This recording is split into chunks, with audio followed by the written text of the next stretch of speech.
Caroline Loeb, est-ce que les astres avaient, vous ne croyez pas à l'astrologie, mais est-ce que les astres avaient prévu un parcours aussi riche? Parcours qui évidemment ne se résume pas qu'un petit bout de tissu dont l'étoffe est même devenu l'hymne d'une société d'assurance. On va parler des années 80 de Céla Watt, mais pas que, parce que la vie de Caroline Loeb, c'est à la fois le top 50 et Jean Eustache, c'est à la fois Alex Lutz et Loulou de la Falaise, c'est Lio, c'est Mistinguett, c'est Georges Sand, c'est Françoise Sagan. C'est formidable parce que les frontières de votre parcours, de votre univers sont quand même très éloignées les unes des autres. Pas tant que ça en fait, parce que tous les noms que vous avez cités, c'est quand même beaucoup des femmes libres. C'est vrai que moi, enfant déjà, j'ai envie de dire, j'étais fascinée par des grandes figures, que ce soit au cinéma ou de la chanson, de femmes différentes qui cassaient les codes, qui sortaient du cadre. Alors il y a Arletty, il y a Joséphine Baker, il y a Marlène, enfin la liste est longue. Et c'est vrai que ces dernières années, j'ai fait des spectacles sur Georges Sand, sur Sagan, Mistinguett, Madonna et moi, et j'aime bien.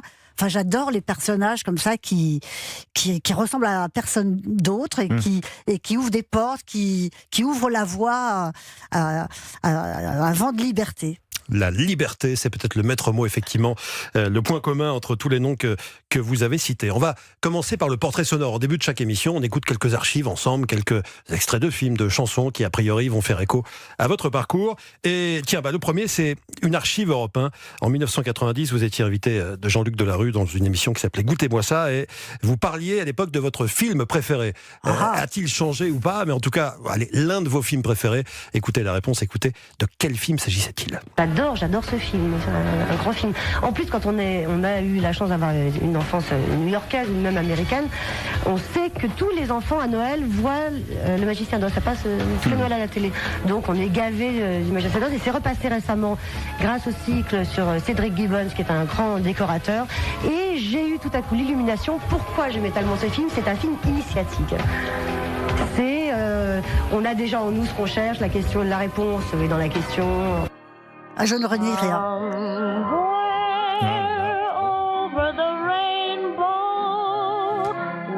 Le Magicien d'Oz, Victor Fleming, Judy Garland, chef-d'œuvre absolu de 1938. Absolument. Il y a eu des remakes, mais ils comptent à peine à côté de cet original. Je crois que c'est l'un des films qui a été les plus vus. C'est pas l'original, il y avait une première version avant. Dans les années 30, oui, il y a eu une première version. Qui était complètement écrasée par celle de Fleming. Et c'était un livre, une série de livres d'ailleurs. C'était une série de livres que j'avais quand j'étais petite, parce que donc j'ai eu la chance d'avoir une enfance new-yorkaise. Voilà, et les livres étaient merveilleux, avec des dessins 1920-1930, absolument sublimes. Et c'est un chef-d'œuvre absolu, ce film, et c'est vraiment, comme je disais à Delarue déjà à l'époque, au cœur de la culture américaine, et les références au film, on les voit dans Toy Story, dans plein de films. Là. Je ne les ai pas tous sous le coude, mais... Il y a Chantons sous la pluie que vous adorez aussi. Vous avez dit plus tard que c'était votre film préféré, alors j'aimerais savoir lequel des deux est numéro 1 aujourd'hui. Il y a Ça dépend de la météo. Pardon ? Ça dépend de la météo. Il y a All About Eve de Mankiewicz. Ouais. Non, c'est vrai que j'ai été très très très cinéphile. Quand j'avais 16-17 ans, je passais ma vie à la cinémathèque. À l'époque, c'était Chaillot. Et avec des copains, on arrivait à 10h du matin, on repartait à minuit, et on voyait tout Kurosawa, tout Mankiewicz, tout Cukor, tout Lubitsch, tout Fritz Lang. Il y a une vraie cinéphilie pointue, en fait, parce que vous allez du plus populaire à des réalisateurs ou des artistes plus de niche.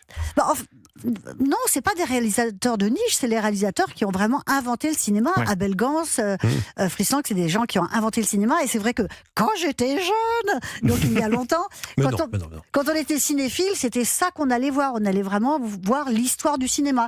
Et voilà, et j'ai continué. Et c'est vrai que ça fait que j'ai, comme dit Godard, un petit panier d'une culture de cinéma qui m'a beaucoup servi quand j'ai fait de la mise en scène, parce qu'en fait, je me suis aperçu que j'avais toutes ces images m'ont permis de faire des images au théâtre. Bien sûr, tout à fait. En parlant de cinéphilie, il y a un film qui est adulé par les cinéphiles. C'est le premier film dans lequel vous apparaissez. Un film qui dure 3h40, un film qui est difficile à décrire parce qu'il ressemble à aucun autre. La maman et la putain. Exactement. Qu'est-ce que vous faites?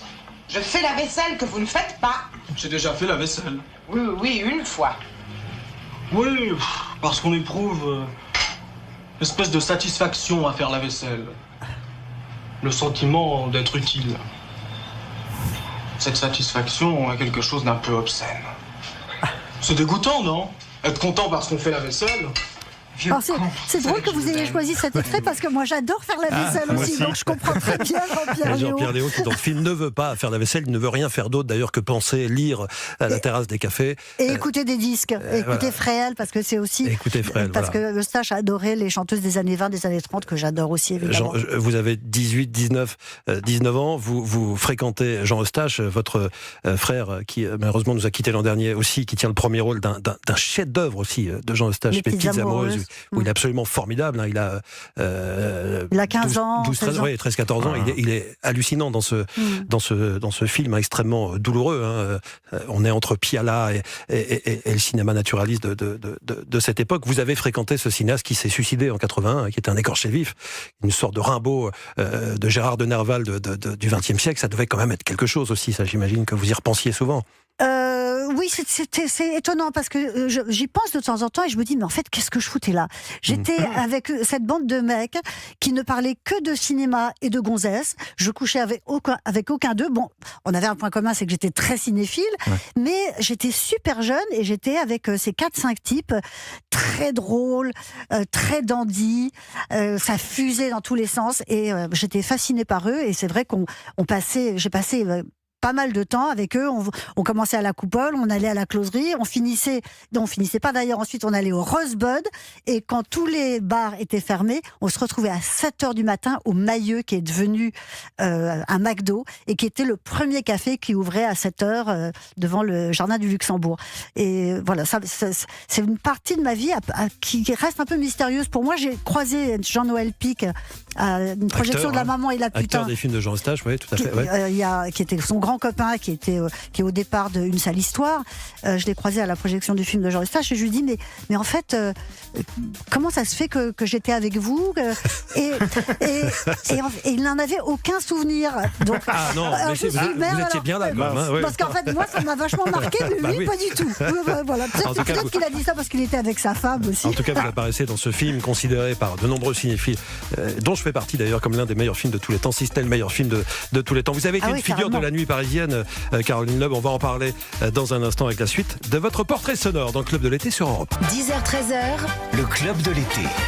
Julien Pichenet. Sans transition. Il faut faire des petites moyennes, vous voyez, on parle un petit peu de Jean Eustache, du cinéma d'auteur des années 70, et hop, un petit coup de Carlos. C'est pas le hasard non plus, Joe. Non, mais j'imagine que c'est pour ça que je parlais de frontières assez élargies tout à l'heure, parce que avec vous, Caroline Loeb, on peut à la fois parler de Jean Eustache, de Carlos. C'est un de vos plaisirs coupables, je crois, le Tirli Pampon. Pas coupable du tout. Je n'ai aucune culpabilité. Vous êtes d'accord avec moi que les plaisirs coupables, ça n'existe pas ? Non, ça n'existe pas. Voilà, c'est pas du plaisir. Exactement. D'accord. Vous l'écoutez chez vous seul, ça, par exemple ? Jamais. Non, en voiture ou non ? Jamais, mais il me fait me courir.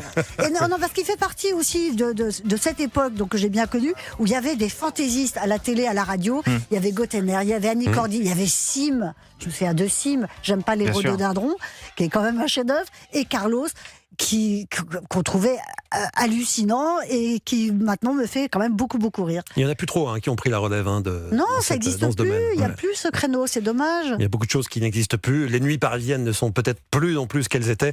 C'est le prochain extrait sonore. La nuit nous appartient. Je veux danser, allez viens, jusqu'au petit matin. Ne plus penser. Danser jusqu'au petit matin, ne plus penser à rien. La nuit nous appartient. Extrait de votre album Piranana, sorti en 1983 avec une très belle pochette d'ailleurs de Mondino. On parle de la nuit parce que vous avez été une cliente assidue de l'une des boîtes mythiques des années 70. Cliente, je dirais pas, parce qu'en fait je faisais partie des gens qu'on rinçait à l'œil. Ah oui, d'accord. Ouais, non, moi, c'est comment on fait ça alors ? Quasiment me payer pour venir. En fait, Fabrice Emmer, donc, qui avait créé le Club 7, qui était la boîte gay des années 70, où il y avait vraiment non seulement tout Paris, mais Nureyev, Warhol, Paloma Picasso. Enfin, c'était un endroit. Vous les croisiez tous ces gens. Oui, bien sûr, je dansais avec eux, je passais mes nuits avec eux. Et ensuite, donc, il a créé le Palace et il a vite compris que il fallait qu'il y ait une clientèle qui paye, donc des gens qui avaient de l'argent, et puis la faune des nuits, donc les personnages qui étaient invités. Je faisais partie des gens invités. Donc j'ai fait l'ouverture du Palace et après, pendant des années, la fermeture. Vous dites personnage, est-ce que vous aviez conscience à l'époque d'être justement un personnage et de jouer en quelque sorte un jeu dans cet environnement ? Non, pas du tout. En fait, je faisais partie vraiment de ce qu'on appelait la bande des branchés des Halles. Donc on passait nos week-ends aux puces à chiner des fringues.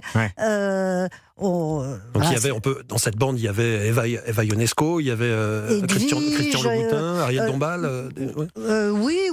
Enfin bon, il y a toute une flopée de gens et tout le monde était comme dans un théâtre. En fait, le Palace c'était un théâtre. D'abord, ça a été un théâtre. Ça a été quand même un endroit qui a été créé par le grand-père, je crois, de Michel Sardou. Donc ça a été un lieu où il y avait beaucoup de music-hall et tous, on était des personnages. Et voilà, dans le grand théâtre de Fabrice Semer.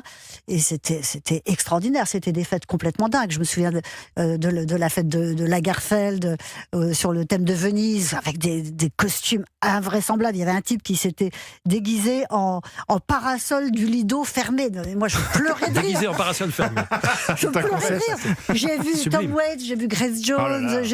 C'était inouï parce que c'était à la fois la boîte de nuit et à la fois il y avait des concerts dingues.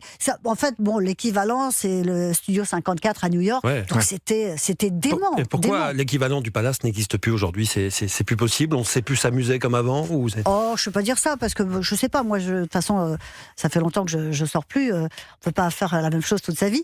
Mais je sais pas, c'est vraiment après 68, les années 70, il y a une espèce de vent de liberté, il y a beaucoup de défonce, faut quand même le dire, et tout le monde est en freestyle, en roue libre, et voilà, ça ouvre en 78, donc c'est vraiment pré-80, et ça annonce cette espèce de bouillon de créativité complètement dingue, où tout était possible, et tout se faisait dans les boîtes de nuit. C'est là-bas qu'on rencontrait des réalisateurs, des photographes, des musiciens, et tout le monde était ensemble tous les soirs, et il y a beaucoup de projets qui sont nés de ces nuits parisiennes.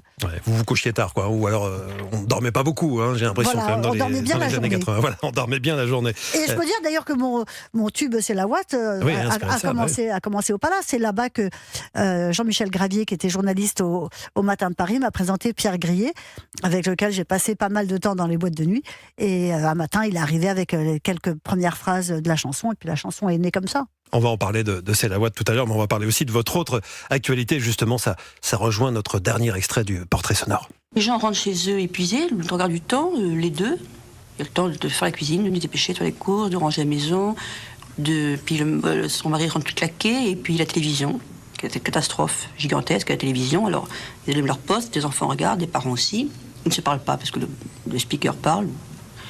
Et à la fin, ils se séparent épuisés sans s'être parlé entre eux. Vous n'avez pas la télé, vous ? Moi, je suis obligée parce que de temps en temps, c'est très soulageant. Justement, les films, les cow-boys, les westerns série B. Les dimanches, c'est précieux quand on a un enfant. Françoise Sagan, la voix hallucinante de Françoise Sagan, magnifique de Françoise Sagan. C'était en 1973 sur Europe 1, interviewée par Étienne Moujotte. Et déjà à l'époque, elle trouvait que les gens ne se parlaient plus à cause de la télévision. Aujourd'hui, on trouve que les gens ne se parlent plus à cause des réseaux. Mais à l'époque, déjà, on avait cette sensation à cause de la télévision. J'ai pris un extrait parmi d'autres, parce qu'on a beaucoup d'archives avec Françoise Sagan. Est-ce que vous l'avez connue, Françoise Sagan ? Non, je ne l'ai pas connue, mais on me pose souvent la question. Et, vous auriez pu. Pardon ? Vous auriez pu. Oui, on aurait pu se croiser bourré au Palace, mais non. Et en fait, c'est pas plus mal. Peut-être que ça s'est fait, mais qu'on se souvient pas. Non, je crois pas que je l'ai rencontré, mais ça me manque pas du tout, parce qu'en fait, je l'ai vraiment rencontré à travers ses interviews, ce livre qu'on m'a offert, qui est Je ne renie rien, qui est donc un recueil d'interviews. Et les interviews sont à tomber par terre, d'intelligence, de drôlerie, c'est merveilleux, d'élégance, c'est d'humour. Et voilà, donc je suis tombée raide dingue de ces interviews, et j'en ai fait un spectacle mis en scène par Alex Luth. Et ça fait 10 ans que je le joue, et je le reprends là dans une dizaine de jours. Je crois que c'est mon 9e théâtre à Paris, et je suis toujours tellement heureuse de dire ces mots, parce que c'est une pensée qui est tellement fine, qui est tellement loin de la vulgarité ambiante, où elle assume ses contradictions, où elle dit des choses qui résonnent en plus vraiment beaucoup avec notre monde contemporain.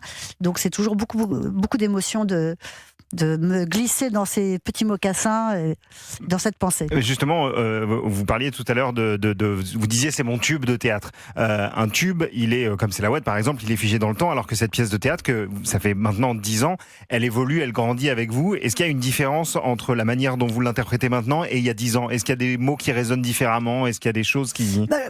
Moi, je pense vraiment que le spectacle était là dès la première. Ouais. Et Alex Lutz a fait une mise en scène très précise, que c'est quasiment chorégraphié. Donc, je ne sors pas de ce cadre.